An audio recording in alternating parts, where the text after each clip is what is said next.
morning. I'm one of those people who actually loves winter. For those of you I don't know, my name is Kim Van Orden. I'm an associate professor here in the department. And I also have the pleasure of mentoring our speaker today, Dr. Caroline Silva.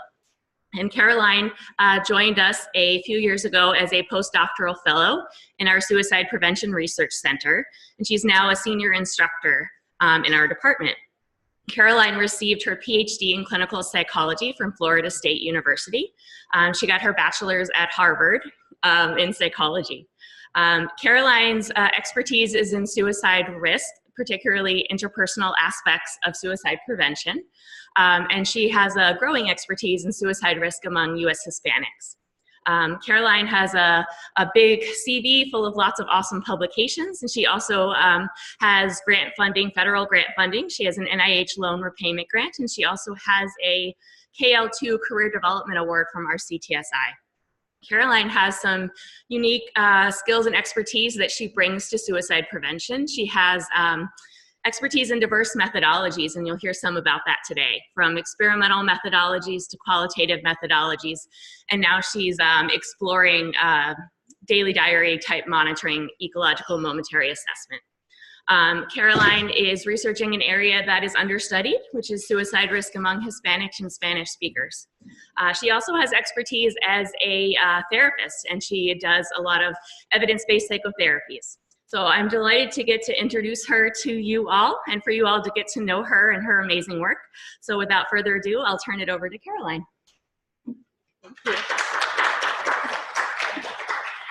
All right, thank you guys for braving the snow.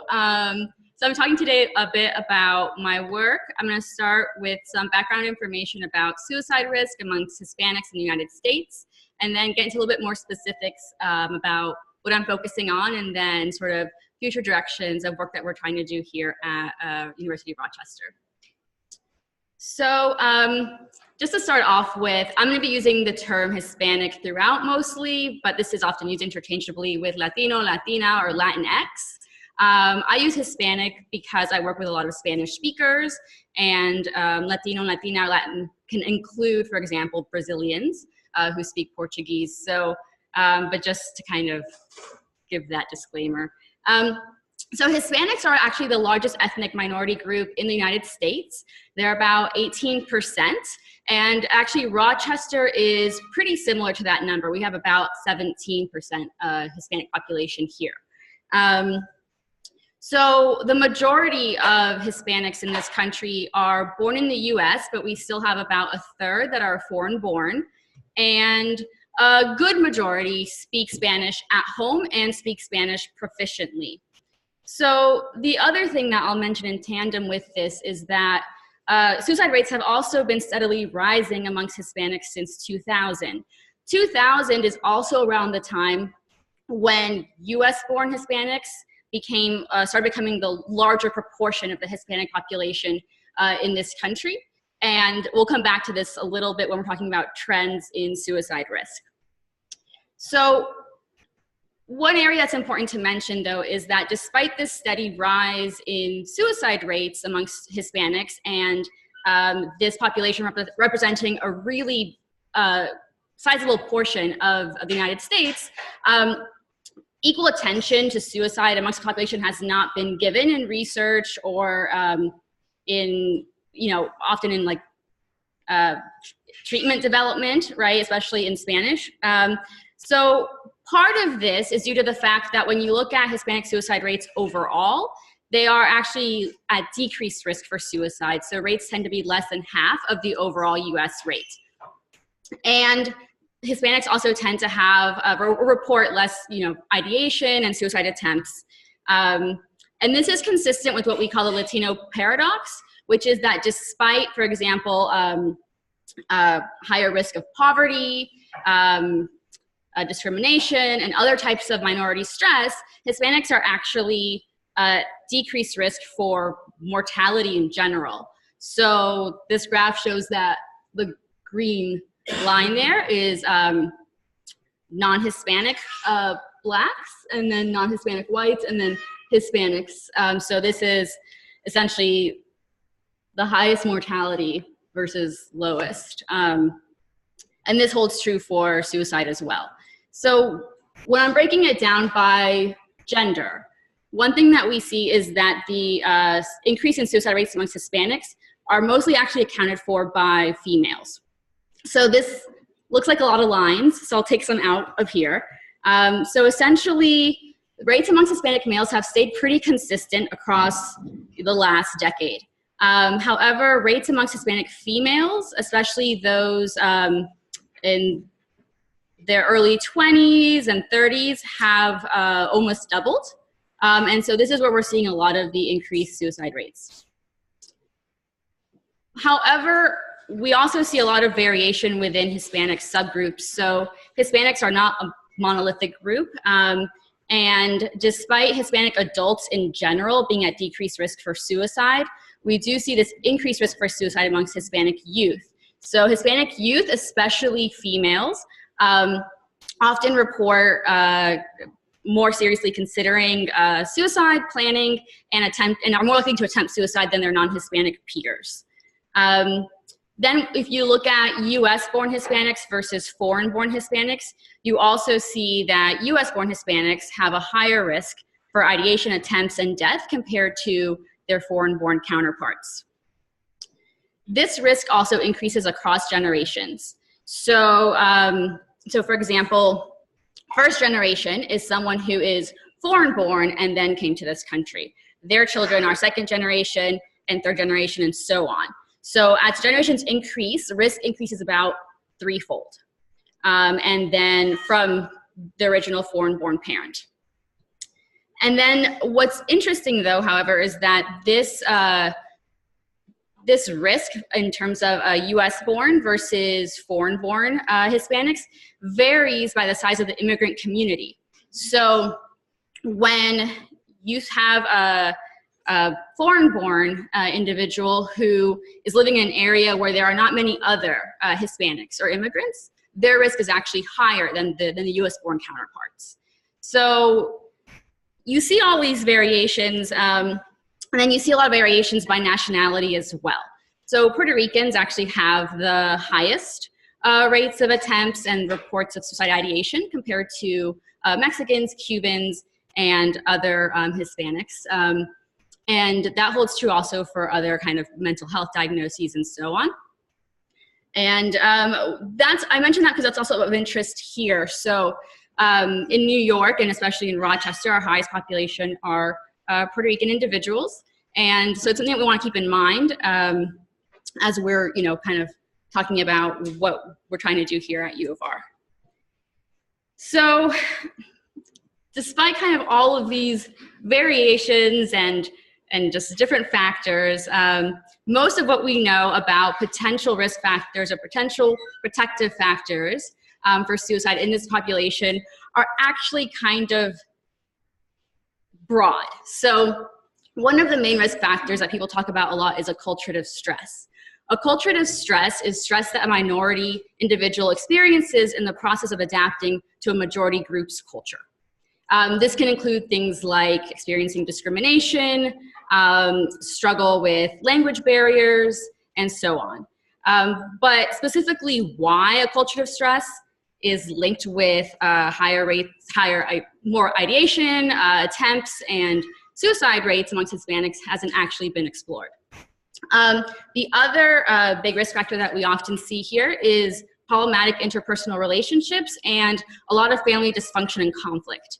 On the flip side, what often tends to be protective or mentioned as protective in the literature is familism, which is a cultural value of when you put kind of the needs of the family above that of the individual, as well as a tighter knit family and things like religiosity. So the perception that, for example, suicide is a stigma can actually be ironically protective.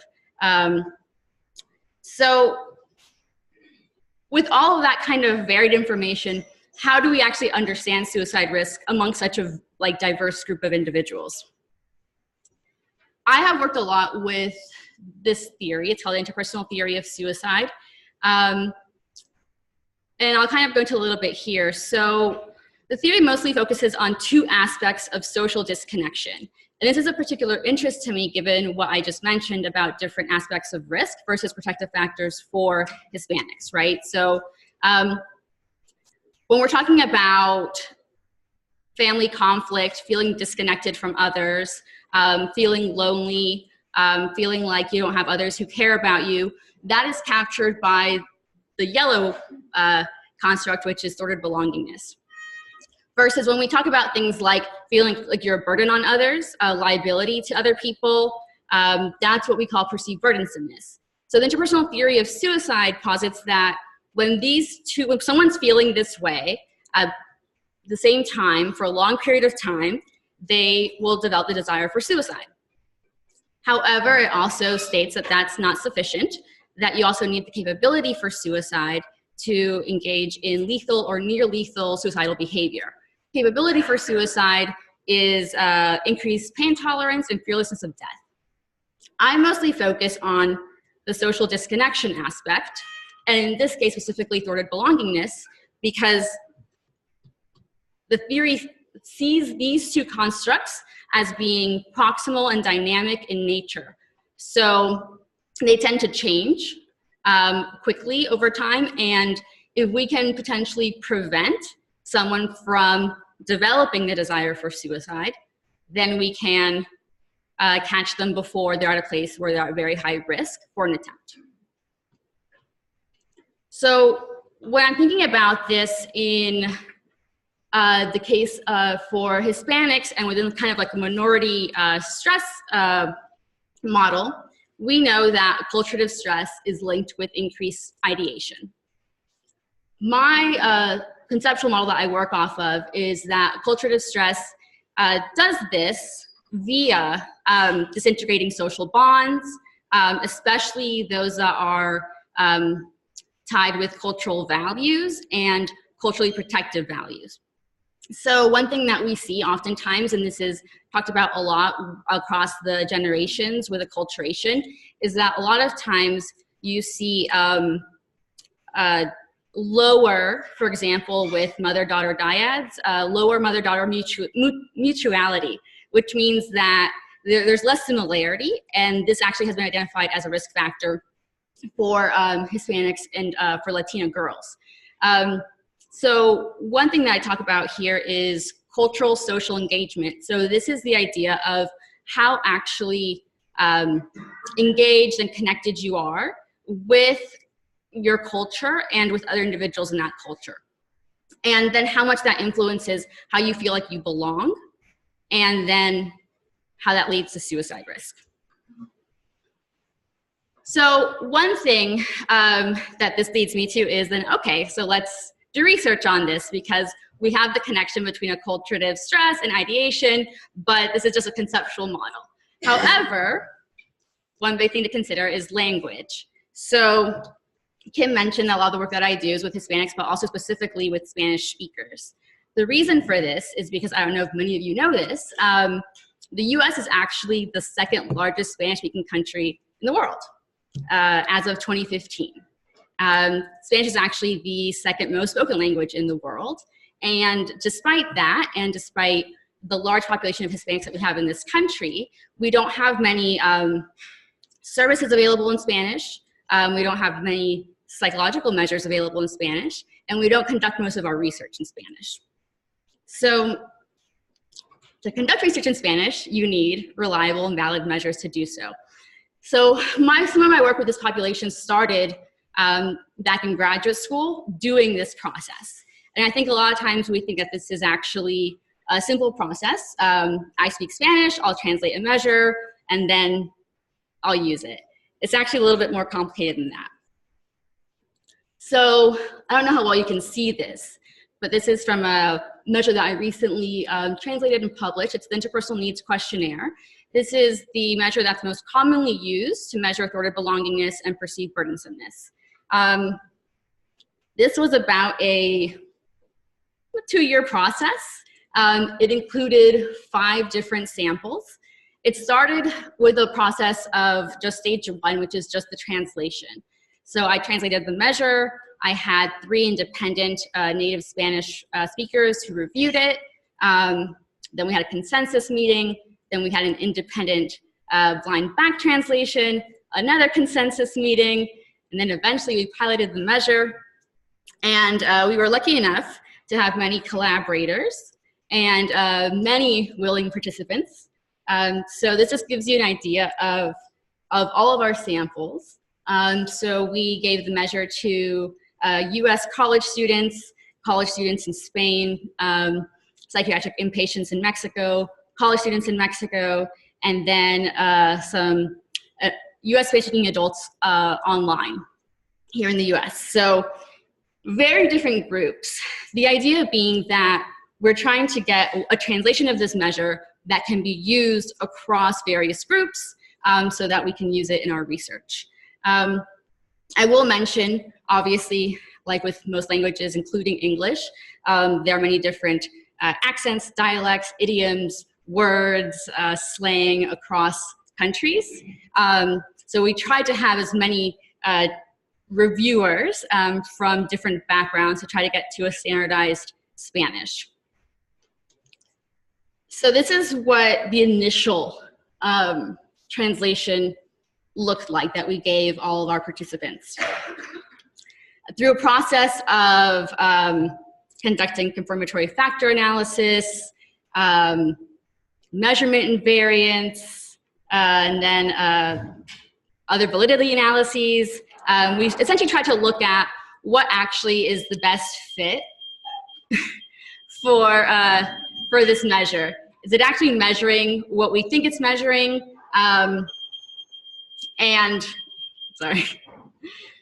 Is it actually measuring what we think it's measuring? And are the items appropriate? So I'll give you a quick example. So these first 6 items are supposed to measure perceived burdensomeness. These last 9 items are supposed to measure thwarted belongingness. That's how the measure is in English. When we did the analyses, this actually gave us pretty poor fit across our samples. And we ended up having to eliminate a number of items to actually get the measure to fit well within these samples. So the items that were eliminated were quite a few. Oh, just those, yeah. So, okay, does anyone notice something right off the bat? Any interesting patterns?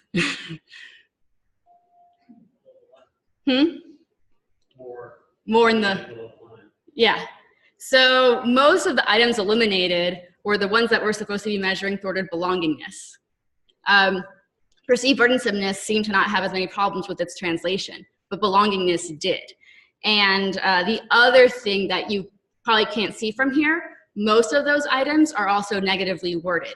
So for example, these days I feel like I don't belong or I'm a stranger in social situations, as opposed to saying I feel like I belong. That would be positively worded. There's something going on with the translation there that's not quite working. And we have a measure that we can look at burdensomeness and belongingness without those other items included, but it really does lead us to the question of, then what does belonging actually mean? And especially when we're trying to conduct this research with other cultures and in other languages. And so for me, that interest is particularly in Spanish. So that led me to do a little bit more of qualitative work. But before I get to that, we'll kind of backtrack a little bit. So I started looking into what is belonging. And this comes from the idea that we have this innate need to belong. And when this need is not met, we are at risk, for example, for suicide. So the need to belong was originally defined as frequent, effectively pleasant interactions with others that take place in long-term, stable, caring frameworks. And so when thwarted belongingness was proposed as part of interpersonal theory, it was thought of as loneliness and the absence of these reciprocally caring relationships. However, it doesn't seem like that translation is necessarily working for our participants. So for example, one of the first items to be eliminated was the face valid item, I feel like I belong. Why would that not work? So one piece of feedback that we got from many of our participants was they kept asking, belong to what? To whom? That sentence was incomplete. And this is something that we often don't think about when we're trying to translate measures or do research, our subjects or participants actually understanding what we're asking. So one of the first things I did as a postdoc here was do qualitative interviews with some outpatients through Las Dos Fuertes, which is a Spanish-speaking behavioral health clinic here that I'm very lucky to work with.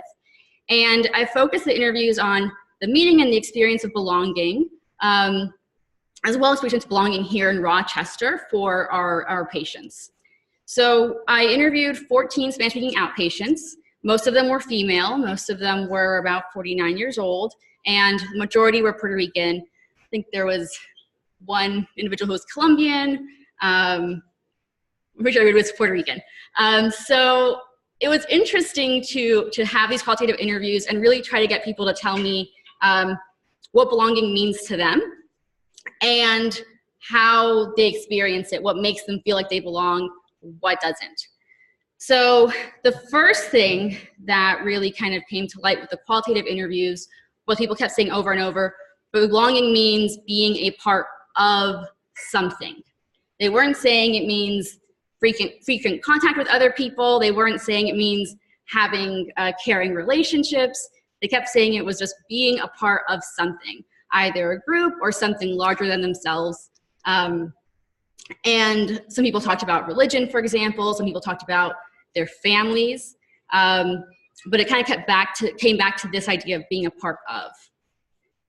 So the other thing that I did with these interviews was kind of try to see what themes came up when we talked about how do you think about belonging. So a lot of the individuals who I interviewed talked about belonging as, for them, it was having a sense of home and having a sense of cultural identity.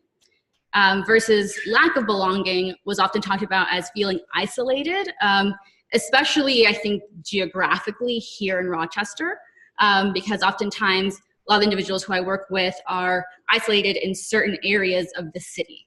And as well as feeling different from some of the other people in the local Hispanic community.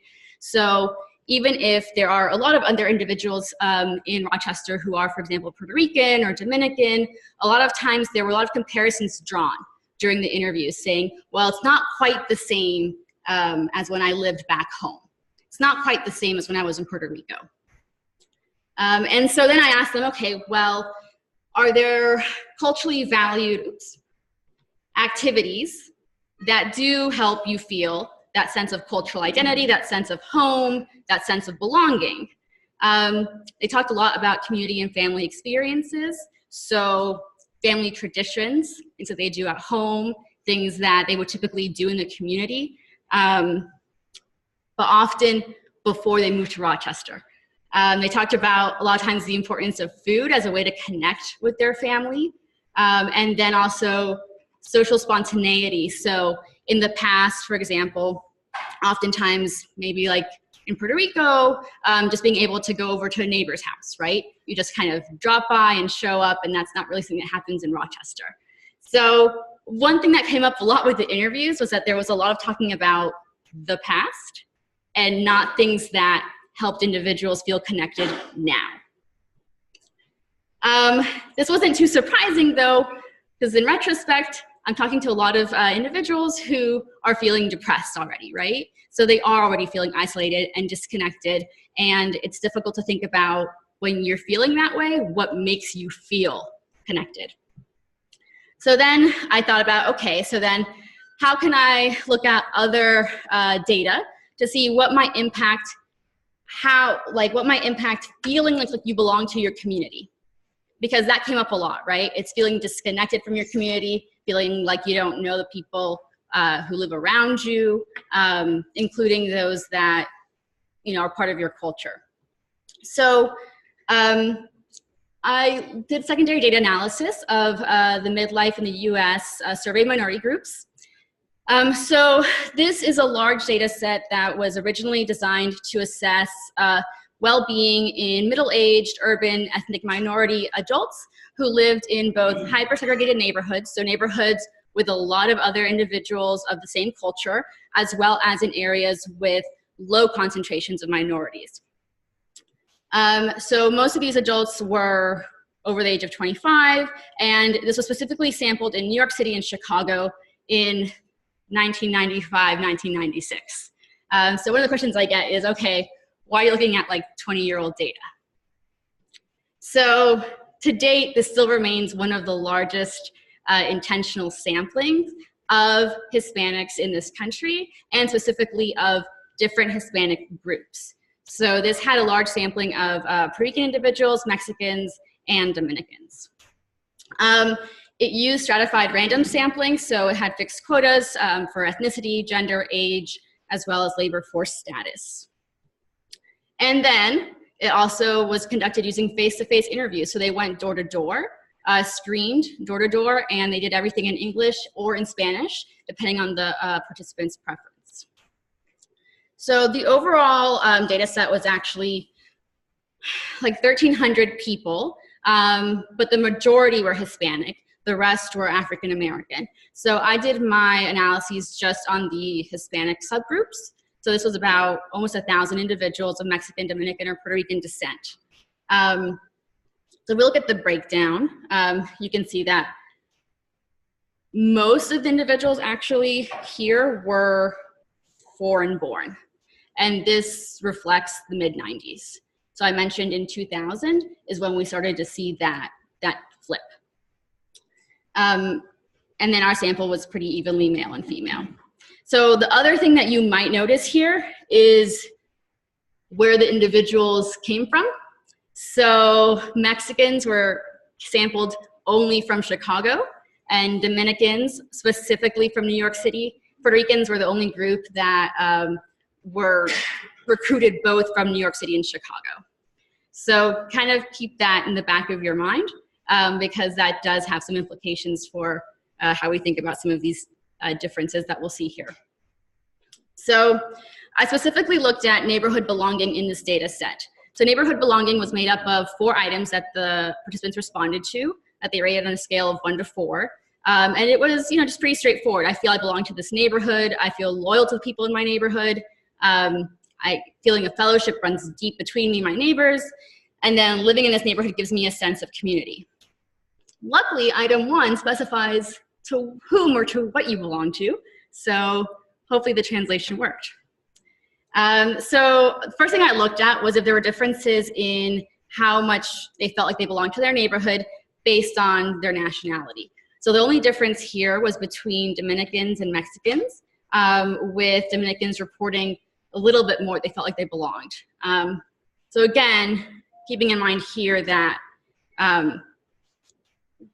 there might be differences between Dominicans and Mexicans, but then also one's in New York City, one's in Chicago, right? So I can't speak to how much of that is geographically based. And there were differences in birth origins. So individuals who were foreign born reported feeling like they belonged to their neighborhoods more than those who were US born. So then I looked at various other factors, and I split it up between US born and foreign born, how there were differences there, to see what predicted neighborhood belonging for US born individuals versus for foreign born individuals, and if there were differences there.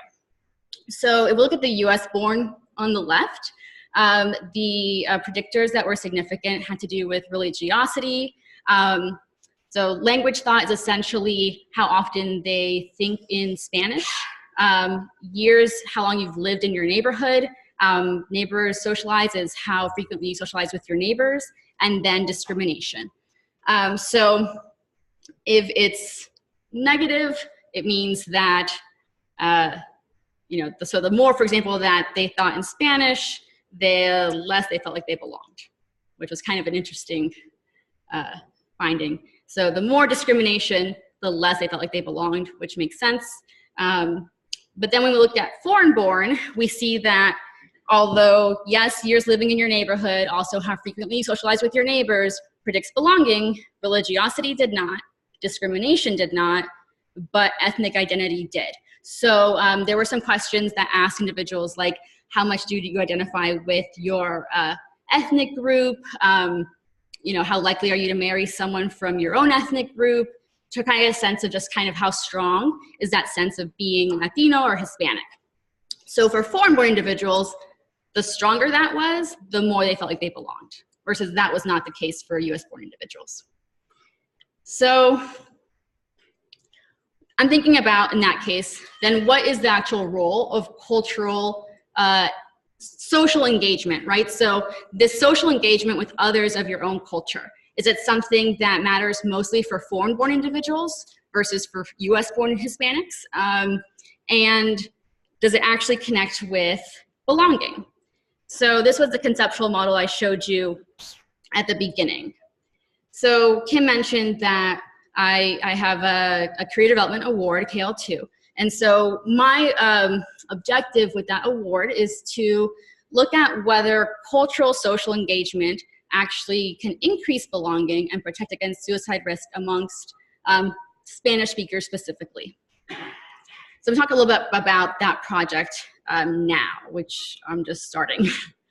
So I'm trying to break this down in different ways. So we already have a lot of research that shows that social disconnection or belonging is associated with suicide ideation. What we don't have a lot of is research that shows that cultural social engagement is connected with belonging and with decreased suicide risk. So there's one study that showed that Latina girls who are more culturally involved have better relationships with their mothers, and then that mediated decreased suicide risk. But when you look at how they measured cultural involvement, it was very passive. It was like how much they listened to Spanish radio, how much they watched certain TV shows that are part of their culture. It didn't have to do with actual social connections with other people. So I'm particularly interested in like active cultural social engagement, with the idea that that could potentially be a behavioral target for us in the future. Because if we're trying to impact something like belonging, that can be very difficult to do. So with behavioral interventions, we can hopefully do that. So the other way I'm trying to kind of look at this is using two different methodologies sort of mixed into one. So one's experimental. So if I am working with individuals who are not culturally, socially engaged, because a lot of Hispanics, especially in Rochester, are geographically isolated, they're linguistically isolated, it's highly unlikely that there's going to be a lot of times when they engage in social activities that are cultural in nature, and I'll be able to measure that, right? So I am using a well-known intervention and technique called action planning to bring in individuals for a baseline meeting, plan out with them some cultural activities for them to engage in, and then using remote measurement technology, so like our smartphones, they will then hopefully engage in these activities to a certain degree over 14 days, and they'll be answering surveys during that time, so I can get real-time assessments of how what they're doing is impacting how they're feeling. So this is an example of MEMA, so Mobile Ecological Momentary Assessment. Kim mentioned, for example, diary card surveys. So some of you may be familiar with this. This is like real-time sampling where you get pinged throughout the day to complete maybe 4 random surveys throughout the day. But one thing that we can do now that we used to not be able to do in the past is also use the smartphone capabilities to look at objective measures of behavior. So this can include anything from capturing things like location, ambient noise. Some individuals have, used like movement in other studies, light levels, for example, if you're someone interested in sleep research. So specifically for my study, I'll be looking at capturing location as well as ambient noise. So this is for two reasons. So with location, I'm actually interested to see where people are going if they're actually engaging with, in cultural social activities. Or is most of their engagement at home, for example, with their family. And then ambient noise I'm looking at as a objective measure of quality of social engagement. So this will involve actually coding ambient sound bites that individuals have throughout their day. And you can code things like emotional expression, positive affect, and as well as a general sense of like the quality of social interactions that people are actually having. So sounds kind of interesting. So one thing that I find motivating in this area is that remote measurement technology has been used in studies with other populations, but not with Spanish speakers that I could find, and not trying to look at cultural factors of health in the community. So I'll be recruiting 30 Spanish-speaking adult outpatients who are at risk for suicide ideation, and then, kind of doing this 2-week assessment. Now, part of this, and I'm sure some of you might be having this thought already, is figuring out the acceptability of using what we tend to call enabling technology with a minority population, right? So we can use enabling technology to get around certain things like geographic isolation, linguistic barriers, but we also have to consider sort of the cultural acceptability of this type of technology, especially with individuals who are already often not engaged in research and for whom research is something potentially very foreign. So that'll be part of what I'll be doing as well. So the idea is that hopefully we can get into developing suicide prevention interventions specifically for Spanish-speaking adults or Hispanic adults in general. So some of the challenges that we see with doing this currently are that Hispanics in general tend to report less favorable attitudes towards help seeking. They are less likely to utilize mental health services, and that's including, so like they looked at individuals who have attempted suicide in the past year, they're less likely to have had psychiatric services. If they're Hispanic, Hispanics are also less likely to use a crisis line during a suicide crisis. So there's already some stigma against suicide prevention or just suicide in general. And most of the interventions that have actually been studied for Hispanic or Spanish speakers are for Latina adolescents and not specifically for adults. And so I think a lot of times what we forget is that even when you're working with an adolescent who might be at higher risk for suicide and they are Hispanic, they are still connected often to a family unit. And oftentimes you're trying to bring in parents as part of this, and the parents might only speak Spanish or mostly Spanish. And so we still need to kind of focus on not just adolescents, but sort of the family and the adults and what services we have available. So I wanted to mention as part of this, Lazos Fuertes, which is the behavioral health clinic here that I work with. So they provide services for Spanish speakers, and medical director is Telva Olivares, who is back here with us.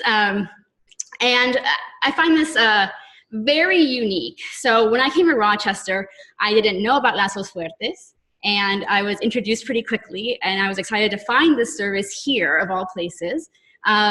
So from the moment that someone arrives to Lazos, there's no interpreters, right? All services are in Spanish, from the front staff to the nurse, your therapist, psychiatrist. We are now offering groups as well. And I was also surprised the demand. So there's pretty long wait list. And so what we're trying to do is develop more groups for individuals to help integrate them into sort of mental health services with Lazos, and offering both open and closed groups.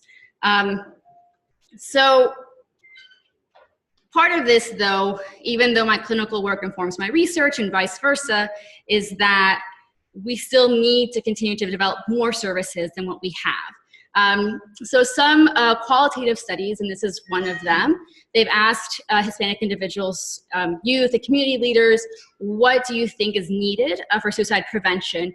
And what often comes up is the need for sustainable strategies. So not just coming in and implementing something and then you leave and that prevention strategy is gone, as well as raising awareness in culturally meaningful ways and promoting social connection and cultural enrichment activities. So my hope is that with some of the research that I'm doing, and we'll see how it goes with the remote measurement technology, that we can then apply that into actually developing interventions for Spanish speakers that are more accessible, and that we can then get a better sense of, for example, using the remote measurement technology, of how well they are working and for whom. So, yeah. Thank you. And if you have any questions, I will happily answer them.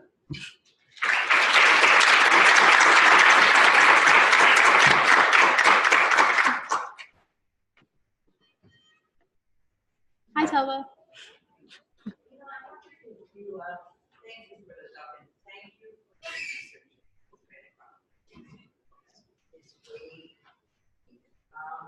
I have a question about guilt. About Guilt. Guilt? We talked about belongingness Mm-hmm. as part of preventing psychiatric and I guess I wonder if in your research you talked anything about guilt promoting psychiatric. I haven't looked at, like, I think guilt specifically, but a lot of times, I think the way it's been captured in some of my research has been under the burdensomeness umbrella. So this idea that I'm a burden to others, I'm a liability, often leads to this feeling of guilt.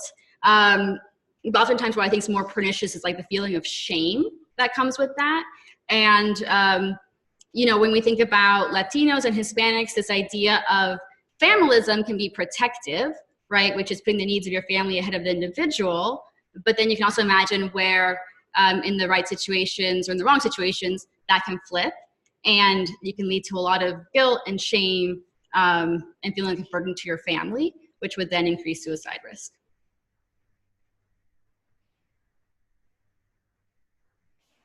Thanks very much. I really appreciate the presentation, the organization, thoughtfulness. Sort of a comment and a question. I think it's the comment I'm thinking about this issue of culturally meaningful engagement and its relationship to the work that we do within the walls of a place like this, and that we are so fortunate to have process credits. And it's unusual, I gather, that we have a resource like that. You're bringing a very thoughtful, mindful approach to what the cultural context of a Spanish language clinic brings to the delivery of engagement, sustaining that engagement over time, overcoming the stigma barriers that people have to engagement. And I guess the question is whether you have any thoughts about how you would further elaborate that based on your research. The comment is about the majority culture. CMHC is a very diverse place. And I think we all share the sense that we don't make it sufficiently culturally meaningful for certain subgroups of the population that we see.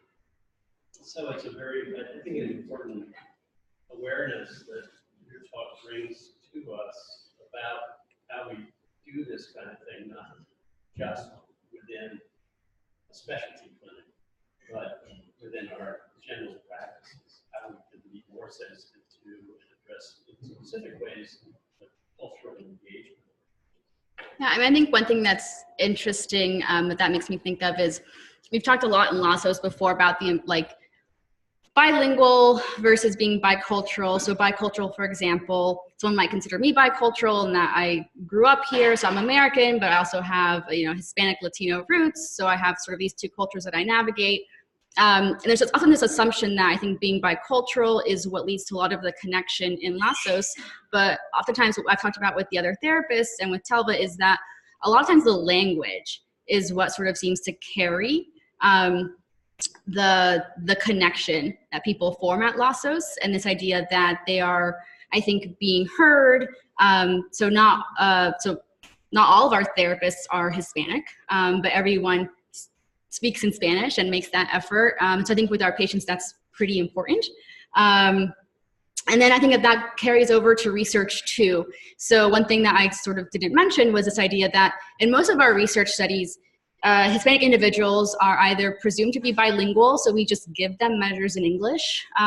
But overall, a lot of times, especially with foreign-born individuals, there are lower literacy levels.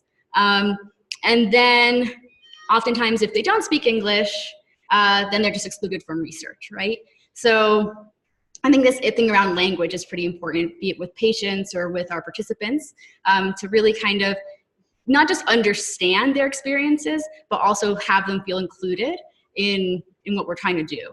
And I'm not sure if I answered your first question. But.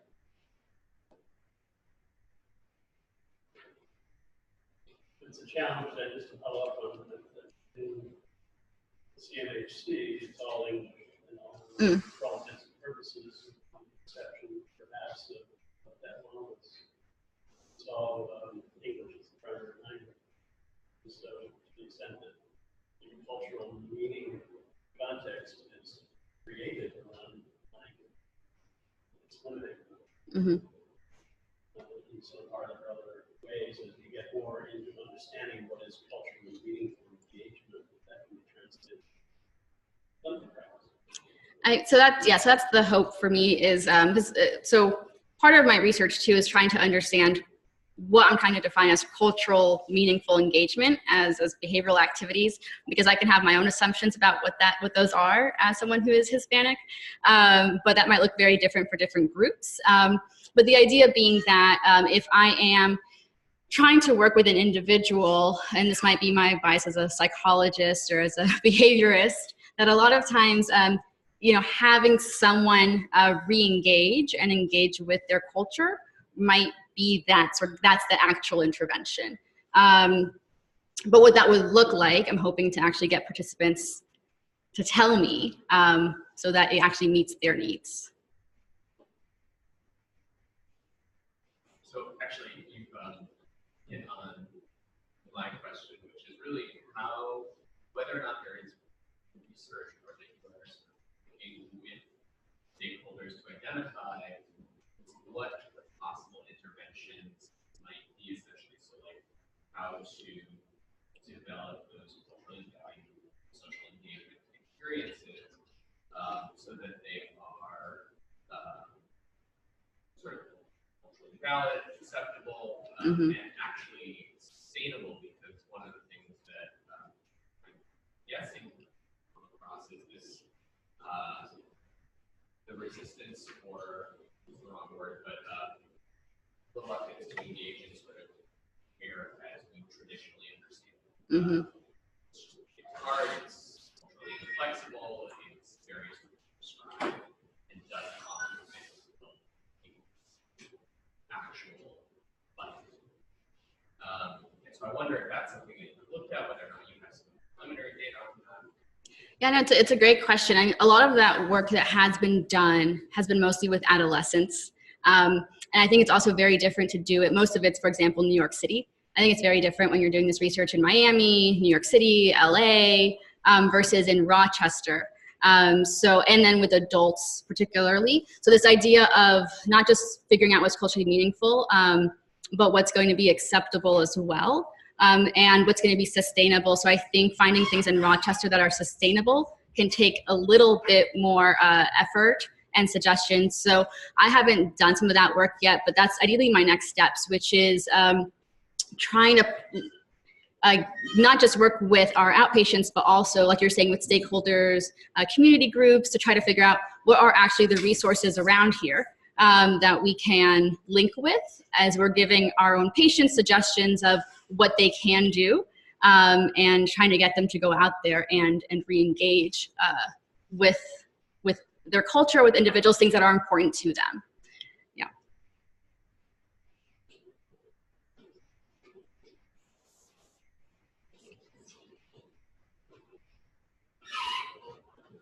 Questions? All right, well, thank you all for coming. Great job. Thank you.